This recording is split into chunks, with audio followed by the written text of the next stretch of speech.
I want to focus on one particular prophecy that has been hidden in plain sight in Old Testament scripture for nearly 1500 years before Jesus was born. This message is found in a rather peculiar section of the first book of the Bible, Genesis. In Genesis chapter 5, it begins with, "This is the written account of Adam's family line." The following text brings us through the family tree from Adam to Noah. When we line up the entire genealogy of names and their meanings, something interesting arises.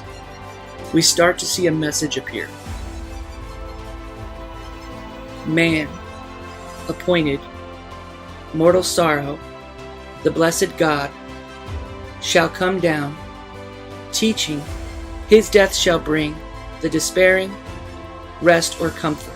If we simply add a couple of conjunctions to complete the phrase, we get, man is appointed mortal sorrow, but the blessed God shall come down teaching that his death shall bring the despairing rest or comfort. Here we have the gospel message, God's plan for redemption, written 1500 years before Christ. There's simply no other explanation for this beautiful discovery other than that the Bible was not written by man alone.